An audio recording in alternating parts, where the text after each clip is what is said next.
날씨가 이렇게 따뜻하고 참 좋은데요. 그렇죠? 네, 목소리가 조금 좋지 않습니다. 감기가 걸렸는데 주사까지 맞았는데 빨리 안 나더라고요. 네, 좀 감안하셔서 그래도 훌쩍거리지 않는 게 어딘지 모르겠어요. 감안하셔서 좀 들어주셨으면 좋겠다 싶습니다. 가정에 신방을 가든지요. 특별히 이제 사업장이 이제 신방을 가게 되어지면 이제 자주 드리는 그런 말씀이 있어요. 그게 뭐냐면 복 있는 사람이 되십시오. 또 복이 있는 사업장이 되십시오. 하는 그런 말씀을 이제 전하고 옵니다. 또 어디 저만이 아니겠죠, 그렇죠? 그리고 이제 또 집마다 가정마다 복이 있는 이런 어떤 그런 많은 말씀들을 이제 붙여놓은 것들도 보게 되고요. 그렇다면 과연 이 세상에서 가장 복 있는 사람은 누구일까 하는 것이죠. 누가복음 말씀해 보니까 마리아가 성령의 감동으로 찬양하면서 이런 이야기를 해요. 만세에 나를 복이 있다 일컬으리로다. 만세에 만세. 만세라고 이야기한다면 처음부터 마지막이라는 어떤 그런 의미를 가지고 있겠죠. 만세에 내가 가장 복 있는 사람이로다 라고 이렇게 이제 이야기를 하고 있는 거예요. 근데 저는요, 오히려 오늘 함께 읽은 이 말씀에 나오는 요셉, 이 요셉이야말로 진정 복을 받은 사람이 아닌가라고 이렇게 생각을 해요. 마리아가 복을 받은 사람인 것은 분명해요. 그렇죠? 예수 그리스도를 잉태했으니 그것이 바로 복이라고 하는 것이죠. 그러나 요셉은 어떻습니까? 그런 마리아를 아내로 둔 사람이요. 품은 사람이요. 또 예수 그리스도의 아버지가 되어졌으니 또 그의 품 안에서 예수 그리스도를 키운 사람이요. 마리아도 복이 되어지는 것이고 예수 그리스도도 복이 되어지시는데 그 모든 것들을 아울러서 품고 있으니 이 요셉이야말로 복받은 사람이다 라고 이렇게 이야기할 수 있겠다고 하는 것이죠. 여러분 그렇다라고 하면 요셉이 어떻게 이런 복 있는 사람이 되어졌을까? 첫째로 남의 허물을 사랑으로서 감싸는 사람이었기 때문에 그렇습니다. 우리 18절부터 19절 말씀 다시 보시면 예수 그리스도의 나심은 이러하니라. 그의 어머니 마리아가 요셉과 약혼하고 동거하기 전에 성령으로 잉태된 것이 나타났더니 그의 남편 요셉은 의로운 사람이라. 그를 드러내지 아니하고 가만히 끊고자 하여. 말씀대로 지금 마리아가요 어떤 잘못된 그 결과가 나타났잖아요. 이것이 이 당시에 결코 선한 일이 아니었거든요. 그럴 때에 요셉이 한 행동은 뭐냐면 오히려 마리아의 잘못을 드러내고 그래서 내가 이러이러한 나는 죄가 없다 이렇게 이야기하는 것이 아니라 그를 오히려 감싸주고 사랑할 수 있는 어떠한 그러한 삶을 지금 우리 가운데 보여주고 있다고 합니다. 여러분 화가 나지 않으시겠어요? 여러분 속상하지 않으시겠어요? 나랑 약혼한 여자예요. 그런데 갑자기 어디선가 아이가 생겼대. 막 화가 날 것 같아요. 그러나 그럼에도 불구하고 그를 참으며 오히려 사랑으로 감싸주는 어떤 이런 요셉의 모습. 여러분 보세요. 율법에 보니 신명기 22장 말씀에 처녀인 여자가 남자와 약혼한 후에 어떤 남자가 그를 성읍 중에서 만나 동침하면 너희는 그들을 둘 다 성읍 문으로 끌어내고 그들을 돌로 쳐 죽일 것이니. 어떻게 딱 지금 이 상황이잖아요. 처녀인 여자가 남자와 약혼을 했는데 어떤 남자와 동침하여서 애가 생겨버렸어요. 율법적으로 놓고 보면은요, 이 마리아는요, 돌로 쳐 죽임을 당해야 되는 어떠한 그러한 죄예요. 마리아만 그렇습니까? 마리아와 동침한 그 남자도 잡아다가 돌로 쳐 죽여야 되는 것이 율법의 말씀이에요. 그럼에도 불구하고요, 이 요셉은요, 그 모든 것들, 자신이 행할 수 있는 어떤 권리예요. 나는 의로우니, 나는 잘못이 없으니, 이러이러한 잘못을 한 마리아도 그 남자 찾아서 우리가 벌을 주자. 라고 충분히 이야기할 수 있는 그 모든 것들을 내려놓고, 그저 참음으로써 인내하여 나아가는, 사랑하여 나아갈 수 있는 어떠한 그런 모습을 보여주고 있다고 하는 것입니다.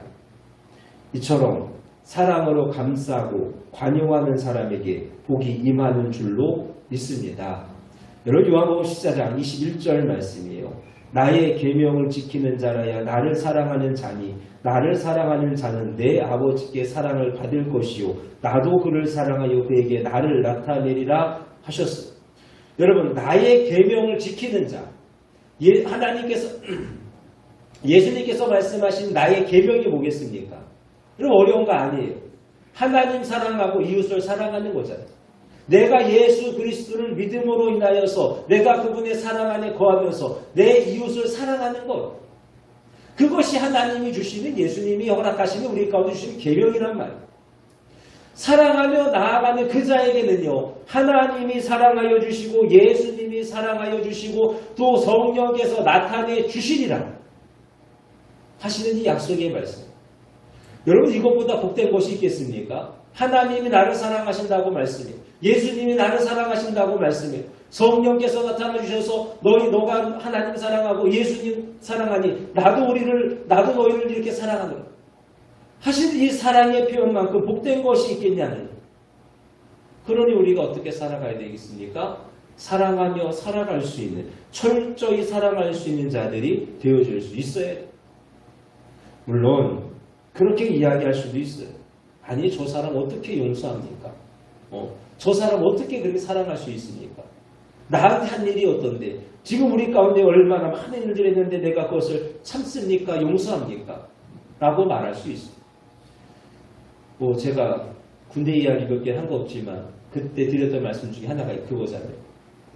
제가요, 이병휴가, 첫 휴가 나갔다가요, 상병 달 때까지 한 7개월, 8개월간요, 그렇게 맞고요, 그렇게 괴롭힘을 당했어요. 지금 젊은 군인들은 모르죠. 많이 맞고 많이 괴롭힘을 당했어요. 그 이유가 뭐냐면요, 휴가를 갔다가 복귀하는 중에 제가 지금 어디쯤에 도착했고 몇 시쯤에 부대에 복귀할 것 같습니다. 이거 전화 하나 안 했다고. 근데 안 하려고 안 한 것도 아니고 같이 있던 선임이 대신 해준다라고 해서 안 했던 것뿐인데, 제가 그 전화 안 했다고요. 얼마나 그렇게 때리고 얼마나 그렇게 괴롭혔지. 이름도 안 잊어버려. 이름 석자 절대 안 잊어버려. 어디 사는지도 안 잊어버리죠. 물론 그 이후로 멀리 사니까 얼굴 본 일은 없었지만 마음 가운데 그게 사실 잊혀지지가 않아요. 오죽하시겠습니까? 저 44년 살아온 인생이 그러하니 여러분들의 마음은 오죽하시겠어요? 그러나 사랑하는 여러분, 화풀이하면 뭐 하시겠어요? 그것 다 쏟아내시면 무엇하겠습니까? 그래봐야 내 입술만, 내 마음만 범죄할 뿐이에요. 더욱이 하나님 말씀하시죠. 우리에게 사랑하라 말씀이에요. 착하고 선하고 마음이 큰 사람만 사랑하라 말씀하십니까? 아니잖아요. 비록 그 일이 허물이 있고 죄가 있다 할지라도 사랑해 줄 수 있어야 한다라는 그 말씀. 여러분, 예수님 한번 생각해 보시면, 예수님이 십자가에 달리시면서 그 십자가에 달리신 그 마음 가운데 얼마나 억울한 마음이 많으시겠어요. 요즘에 새벽에 말씀 나누면서 이틀간의 연속으로 말씀드렸죠. 제자들이 배반하는 거예요. 제자들이 예수님을 팔아 넘기는 거예요. 이것을 다 하시는 상황이잖아요. 얼마나 마음이 억울하시고 얼마나 마음이 슬프셨겠어요. 그럼에도 불구하고 예수님께서 하시는 말씀, 저들을 사하여 주옵소서. 예수님께서 이러한 말씀을 하셨다는 어떤 그 마음, 그 모습, 우리가 결코 잊지 말고 따라가야 될 모습 아니겠어요? 주님께서 뭐라고 말씀하십니까? 용서하지 않고 사랑하지 않으면 아버지께서도 너희 허물을 용서치 아니하시겠다 말씀하고 계시다는 것. 그러니 사랑하며 나아갈 수 있기를 원합니다. 용서하며 살아갈 수 있는 저와 여러분들이 되시기를 원합니다. 그 일이 힘들고 그 일이 비록 어려울지라도 그렇게 살아가는 저와 여러분들이 꼭 되시기를 원합니다. 그것이 바로 복이 있는 자의 삶입니다. 두 번째로 하나님을 경외하여 죄를 두려워하는 것. 20절입니다. 이 일을 생각할 때에 주의 사자가 현몽하여 이르되 다윗의 자손 요셉아 내 아내 마리아 데려오기를 무서워하지 말라. 그에게 잉태된 자는 성령으로 된 것이라. 지금 무서워하지 말라라고 말씀해요. 근데 요셉의 마음은 이미 무서운 게 있는 거예요. 두려움이 있는 거예요. 근데 여러분 사실 생각을 해보세요. 지금 실제적으로 두려워야 될 사람이 누구일까요? 요셉이 두려워야 됩니까? 마리아가 두려워야 됩니까? 상황상 마리아가 두려워야 돼요. 이거 잘못 발각되면 마리아는 죽잖아요. 요셉은 아무런 죄가 없어요. 그러니 마리아가 오히려 두려워야 되는데요. 그 마리아 데려오는 것을 요셉이 두려워합니다. 왜 그런가 하니 레위기 21장 7절 말씀. 그들은 기생이나 부정한 여인을 취하지 말 것이며 이혼당한 여인을 취하지 말지니. 자, 그 당시입니다. 그 당시에 율법이 그들을 다스리고 있는 당시에요. 그때 하시는 말씀이 뭡니까? 부정한 여인을 취하지 말 것이며 또 마태복음 5장 32절도 또 누구든지 버림받은 여자에게 장가드는 자도 가능함이니라. 버림받은 자. 다른 남자와 동침을 했어요. 아이까지 가졌어요. 근데 그 남자가 사라졌어요. 버림받은 거 아니에요. 이러한 자들은요, 죄가 있다는 거예요. 여러분 아시겠어요? 지금 요셉이 왜 두려운지 아시겠습니까? 마리아를 데려오는 거, 내가 저 여자랑 잘 살 수 있을까? 이게 두려운 게 아니에요. 내가 저 마리아를 데려옴으로 인하여서 부정한 여인이요, 버림받은 여인이요, 내가 저 여인을 취함으로 인하여서 하나님 앞에 이것이 죄가 될까 하여 두려워하고 있다는 거예요. 다른 것이 두려운 것이 아니에요, 여러분. 하나님 앞에, 말씀 앞에 살아갈 수 없으니 그것이 죄가 되어지니 이 요셉에게 두려움이 되어지고 있다. 물론 성령으로 잉태된 것을 모르죠. 그러니 오해가 되어졌어요. 이 오해로 인하여서 비롯된 생각이기는 하지만 그의 마음 가운데에, 그의 생각 가운데 정확하게 박혀있는 것이 뭡니까? 하나님의 말씀을 어기는 것. 죄를 범하는 것은 절대 있어서는 안 될 것이다 라는 어떠한 그러한 마음. 그럼 만약 이 요셉이요, 마리아 데려오는 그 일에 있어서요, 조용히 데려와가지고요, 자, 뭐 내 아이라고 합시다. 뭐 우리가 그냥 결혼하자마자 그냥 애 가졌다 합시다. 하면서 그렇게 조용히 넘어갈 수도 있어. 그냥 두루두루 다 조용하게 평안하게 넘어갈 수도 있어. 그냥 그렇게 그 아이 이렇게 키우면서 살아갈 수 있죠. 그러나 요셉이 두려워하는 것은 뭐라고요? 하나님.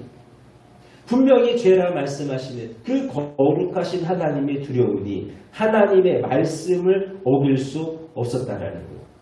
그래야 할 때에 참으로 요셉은 하나님을 두려워할 줄 아는 의로운 사람인 줄로 믿습니다.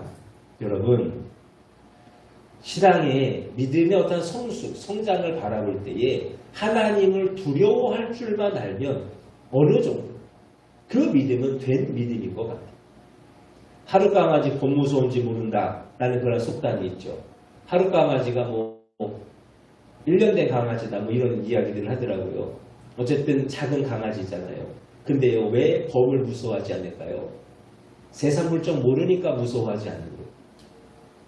세상 물정 모르니까 범이든지 뭐든지 뭔 상관이 있겠어요. 덤비는 거죠. 우리의 신앙도 똑같은 것 같아요. 여러분, 우리가 하나님을 안다라고 이야기합니다. 하나님을 알기 때문에 섬긴다라고 이야기해요. 근데 과연 우리가 하나님을 얼마나 알고 얼마나 잘 섬기고 있는 거예요. 그저 사랑의 하나님, 은혜의 하나님, 자비하신 하나님. 내가 하나님 찾을 때에 내 첫 신앙의 어떤 첫 믿음 가지고 또는 주셨던 첫 은혜의 그 모습으로서 하나님을 간구하여 갈망하여 나아갈 때에 그 하나님만을 우리가 바라본다고 하면 그것이 하나님을 다 안다라고 말할 수 있을까? 여러분, 히브리서 12장 7절입니다. 어찌 아버지가 징계하지 않는 아들이 있으리요. 자녀 삼았으면요, 징계하는 법이 있으신 거예요. 잘못했으면, 죄를 지었으면 징계하시는 거죠. 벌을 주시는 거예요. 그리고 그 일을 통해서 깨닫는 게 뭡니까? 아, 내가 믿는 하나님은, 내가 섬기는 하나님은 죄악을 싫어하시는 분이고 죄악을 싫어하시기 때문에 그 일로 인하여서 벌하시는 하나님이시고 그때야 내가 하나님을 알았노라 이야기하고 하나님을 정말로 섬겨 온전히 섬겨 나아갈 수 있는 어떤 그러한 믿음의 사람이 되어질 수 있다고 하는 거예요. 그래야 할 때 히브리서 12장 7절에서 계속해서 하시는 말씀이 뭐냐면 그에게는 의와 평강의 열매를 맺으리라. 여러분, 참으로 하나님을 알고 참으로 하나님을 섬기어 나아갈 때야 비로소 의와 평강의 열매가 있는 줄로 믿습니다. 그러니 하나님을 경외하시며 하나님을 두려워하시는 그 마음 가지시고 섬기어 나아갈 수 있는 저와 여러분들이 되시기를 원합니다. 하나님은요, 작은 죄를 할지라도요, 결코 넘어가시는 법이 없어. 결코 눈 감아주시는 법이 없어. 형제간에 싸울 수 있잖아요. 다툴 수 있잖아요. 매일매일 싸우고 매일매일 다퉈도요, 그 다음날 보면 또 웃으면서 또 즐겁게 지내. 아주 사소한 일이라는 거예요. 근데 하나님이 하시는 말씀이 뭡니까? 형제끼리 다퉜냐? 너희 가운데 미움이 있냐? 그러면 주의 전에 나오지 말라. 예배당에 나오지 말라는 거예요. 예배하지 말라는 겁니다. 가서 화해하고 가서 먼저 용서를 구하고 서로 그 모든 것들을 해결하고 나서야 하나님의 전에 나와서 예배하라는 거예요. 왜 그러십니까? 우리는 사소하다라고 생각할 수 있고 작다라고 여길 수 있는 그것, 하나님은 그것마저도 용납지 아니하시는 그러한 하나님이시다라는 것. 그만큼 죄를 미워하시는 분이신 것을 바라보시면서 우리의 삶에 있어서의 죄의 문제들을 해결할 수 있는 은혜가 있기를 원합니다. 욥은요, 하나님을 두려워할 줄 아는 사람이에요. 그가 얼마나 하나님을 두려워했는가? 자신의 자녀들이요, 혹시라도 깨닫지 못하는 가운데, 알지 못하는 가운데에 죄를 범할까 하여서 그것을 위하여 제사를 드렸던 사람이 이 욥이라는 사람이잖아요. 그때 하나님께서 그에게 주신 것은요, 갑절의 복과 장수의 복입니다. 또 잠언 28장, 자기의 죄를 숨기는 자는 형통하지 못하나 죄를 자복하고 버리는 자는 불쌍히 여김을 받으리라. 항상 경외하는 자는 복되거니와 마음을 완악하게 하는 자는 재앙에 빠지리라. 요셉처럼 하나님을 두려워할 줄 아는 저와 성도님들이 꼭 되시기를 원합니다. 그래서 늘 죄를 자복하시고 죄를 멀리하시고 죄를 경계하셔서 욥에게 복을 주셨듯이 또 이 잠언이 하시는 말씀처럼 복을 주시듯이 저와 여러분의 삶이 의와 평강에 복이 넘쳐나는 은혜가 있기를 바랍니다. 마지막으로 말씀 앞에 절대 순종하는 사람이 24절과 25절의 말씀입니다. 요셉이 잠에서 깨어 일어나 주의 사자의 분부대로 행하여 그의 아내를 데려왔으나 아들을 낳기까지 동침하지 아니하더니 나음의 이름을 예수라 하니라. 요셉은 순종의 사람입니다. 하나님께서 꿈에 나타나셔서 사자를 통하여서 마리아를 데려오라 하시니 그 말씀대로 순종하였습니다. 좋아도 싫어도 하나님의 말씀이시니 순종하는 모습을 보여주더라는 거예요. 여러분, 요셉은요, 사실 불평할 자격이 있는 사람이잖아요. 불만을 가질 권리가 있는 사람이에요. 이것에 관해서 따질 수 있는 그러한 사람이란 말이죠. 여러분, 지금 이 모습 그대로 결혼한다라고 해서 이 요셉에게 진짜 달콤한 꿈과 같은 그러한 결혼 생활이 기다리고 있겠습니까? 알 수 없는 거잖아요. 또 10달 정말로 남들 모르게 조용히 그 비밀을 잘 지키면서 키워야 되잖아요. 또 혹시라도 이 일이 발각이 되어졌을 때 그 뒷감당을 어떻게 할 거예요? 그러나 이런들 저런들 요셉은 말씀대로 분부대로 행하였다는 것입니다. 자기가 누려야 할 권리나 기대하는 그 모든 것들을 내려놓고 말씀대로 살았던 이 요셉의 모습, 진정한 순종의 삶을 이루어낼 수 있기를 바랍니다. 하나님께서 주시는 말씀대로 사는 거예요.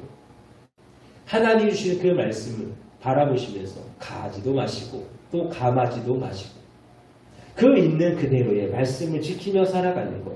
성경은 그를 향하여서 의로운 사람이라 인정하고 있는 것입니다. 사랑하는 여러분, 100%의 순종을 이룰 수 있는 저와 여러분들이 되셨으면 좋겠습니다. 정말로 주시는 말씀 속에서 처음부터 마지막까지 순종할 수 있는 그 힘과 능력이 여러분 가운데에 임하셨으면 좋겠어요. 내가 순종한다고 해서 내가 의지를 가진다고 해서 그것이 어찌 쉽게 되겠어? 말씀대로 살아가야지, 말씀대로 살아가야지. 제가 늘 말씀드리고 또 그렇게 외치고 또 그렇게 때로는 책망 아닌 책망같이 말씀을 드리기도 하지만 그것이 정말 쉬운 일이 아니지 않습니까? 하나님이 은혜 주시고 하나님이 내 안에 역사하여 주셔서 성령이 더 주장하여 주셔서 저와 여러분들 정말로 가지도 아니하고 감하지도 아니하시는 그 순종의 삶을 살아가시기를 원합니다. 여러분 아브라함을 생각해 보시는 거예요. 아브라함에게 독자 이삭을 주셨잖아요. 100세에 낳은 아들입니다. 근데 하나님 뭐라 그러셨어요? 모리아산에 가져가서 그 이삭 나에게 제물로 드리라. 아브라함은 정말 많은 생각을 했을 것 같아요. 내가 어떻게 하나님께 이야기를 할까? 하나님, 이 이삭이 어떤 사람입니까? 어떤 자녀입니까? 그래서 막 하나님께 이런저런 이야기, 이런저런 생각 많이 들지 않았겠어요? 그러나 이 아브라함은요, 이런저런 말 없이 그저 순종했다고 하는 것이죠. 그러할 때에 하나님께서 그에게 어떠한 복을 내리시는가? 내가 내게 큰 복을 주고 내 씨가 크게 번성하여 하늘의 별과 같고 바닷가의 모래와 같게 하리니 내 씨가 그 대적의 성문을 차지하리라. 또 내 씨로 말미암아 천하 만민이 복을 받으리니 이는 내가 나의 말을 준행하였음이니라 하셨다 하니라. 복의 복이 되게 하시겠다고 하는 거예요. 복을 주시고 또 주겠다고 하시는 거예요. 무엇을 했더니 나의 말을 준행하였던. 여러분 예수님께서도요 죽기까지 순종하셨죠. 여러분 예수님께서 십자가에 가시는 그 길이 걸어가시는 그 길을 다 아셨잖아요. 그래서 하나님 이 길을 걸어가기에 너무나도 버겁습니다라고 주님께서 그렇게 기도도 하셨잖아요. 그러면 이렇게도 기도하실 수 있을 것 같아요. 내가 고난을 많이 당하니 좀 안 죽으면 안 될까요? 또는 어차피 죽을 거 어차피 죽음으로써 큰 고난을 당하니 그 앞에 고난들이 잠깐 지나가면 좋지 않을까 하는 여러 가지의 마음이 들 수도 있을 것 같다는. 그러나 그럼에도 불구하고 우리 주님께서 보여주시는 모습은요. 묵묵히 그가 걸어가야 할 그 길을 걸어가셨다는 것입니다. 사랑하는 여러분, 하나님의 말씀은 가하지도 말아야 되고 감하지도 말아야 됩니다. 우리의 마음에 우리의 생각에 이렇게도 바라볼 수 있고 저렇게도 이야기할 수 있고 때로는 하나님 너무하지 않습니까? 하나님 이렇게 하면 더 좋지 않습니까? 하는 여러 가지의 것들이 우리 안에 있을 수도 있어요. 그러나 오늘 이 요셉이 보여준 것처럼 아브라함이 보여준 것처럼 또 주님께서 보여주시는 그 모습 그대로 그저 묵묵히 순종하여 나아갈 수 있는 은혜가 있기를 원합니다. 그리할 때에 요셉을 복되게 하셨듯이 아브라함을 복되게 하셨듯이 주님을 복되게 하사 모든 일에 위해 뛰어나게 하셨듯이 우리에게도 그러한 복이 임할 줄로 믿습니다. 말씀을 정리합니다. 사랑하는 여러분, 우리 모두 다윗의 자손 이 요셉과 같이 복된 사람들이 되실 수 있기를 바랍니다. 요셉처럼 목숨 바쳐 사랑하시고 용서하시고 하나님을 경외하여 죄에서 떠나시고 말씀 앞에서 절대 순종할 수 있는 저와 여러분들이 되시기를 원합니다. 그 일을 위해서 더욱 힘쓰고 애쓰시고 기도하시고 간구하셔서 참으로 하나님이 기뻐하시는 참으로 많은 복을 누릴 수 있는 우리 모두가 또 우리 교회가 되어지기를 주님의 이름으로 축원합니다.